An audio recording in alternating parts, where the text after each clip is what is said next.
ઉજવણીમાં તો આપણે જોયા છે દેવી દેવતાઓના ઘણા મંદિર જોયા હશે, પણ એક સિંહણના નામે અને સિંહના નામે જો ગામ લોકો અને વન વિભાગ તરફથી જે આ કદાચ બન્યું હોય તો સિંહ સ્મૃતિ વન ગુજરાતનું કે નહીં કદાચ વિશ્વનું પહેલું એક મંદિર હશે. અને જે સાહેબે વાત કરી એ મુજબ જે સમયે 2010માં એક સિંહણ એના બચ્ચાનું ડેથ થયું હતું, સ્મૃતિના યાદગાર તરીકે એક આ મંદિર ઊભું કરવામાં આવ્યું છે. એ લોકોની ભાગીદારી અને વન વિભાગ અને લોકોનો સહકારનું એક પ્રતીક છે. દર વર્ષે આ રીતે લોકોના સહકારથી આપણે સ્મૃતિ મંદિર ખાતે એનું આરતી ઉતારીનું યાદ કરીએ છીએ. અને ભવિષ્યમાં આવા કોઈ બનાવ ન બને એ માટે લોકો અને વન વિભાગ સાથે સંકલનમાં રહી એને બચાવવાના પૂરેપૂરા પ્રયત્ન આપણે કરીએ છીએ. વિપુલભાઈ, જે સિંહ દિવસની ઉજવણી કરવાની આખી વાત કરો ને.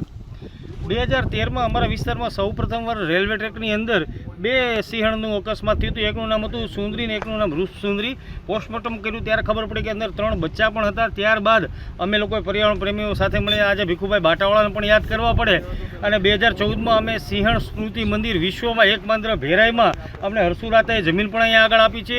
અને 2016થી સરકાર અને દુનિયા જ્યારે સિંહ દિવસ ઉજવે છે ત્યારે અમે આજ રોજ અહીંયા આગળ મહાઆરતીનું આયોજન કરીએ છીએ, સિંહ ચાલીસાનું આયોજન કરીએ છીએ.